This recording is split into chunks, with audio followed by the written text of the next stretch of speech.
Hello मेरे प्यारे दोस्तों, कैसे हैं आप सब लोग। आप सब लोगों का स्वागत है मेरे YouTube channel The Teaching Bros में। हम बात कर रहे थे किसके बारे में, एचएचडी के बारे में, ह्यूमन हेल्थ एंड डिजीज के बारे में। देखिए सवाल क्या कह रहा है।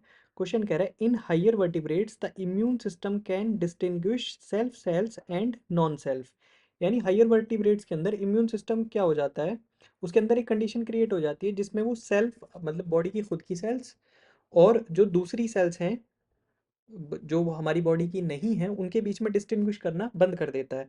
इफ दिस प्रॉपर्टी, अगर ये property loss due to genetic abnormality and it attacks self cell then it leads to, अगर ये प्रॉपर्टी जेनेटिक एबनॉर्मलिटी की वजह से आ जाए और हमारी बॉडी की जो सेल्स हैं, हमारी बॉडी का जो इम्यून सिस्टम है वो खुद की बॉडी की सेल्स के ऊपर ही क्या करना शुरू कर दे, अटैक करना शुरू कर दे, इस कंडीशन को क्या बोलेंगे।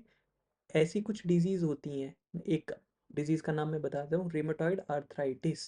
That is auto immune disease, यानी खुद की बॉडी की जो सेल्स हैं, बॉडी का जो इम्यून सिस्टम है खुद की सेल्स के ऊपर ही अटैक करना शुरू कर देता है। तो आंसर क्या हो जाएगा, ए। एक्टिव नहीं, एक्टिव इम्यूनिटी, ग्राफ्ट रिजेक्शन, इनका मतलब ही नहीं, एलर्जिक रिस्पॉन्स इनका मतलब ही नहीं है।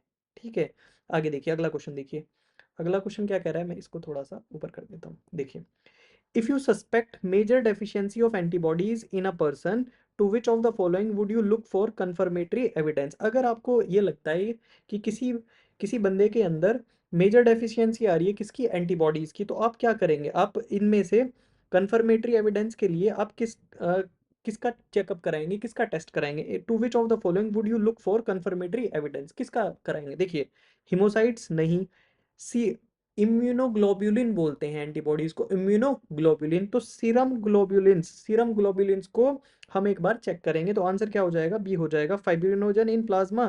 फाइब्रिनोजन किस में हेल्प करता है बताइए, क्लॉटिंग में।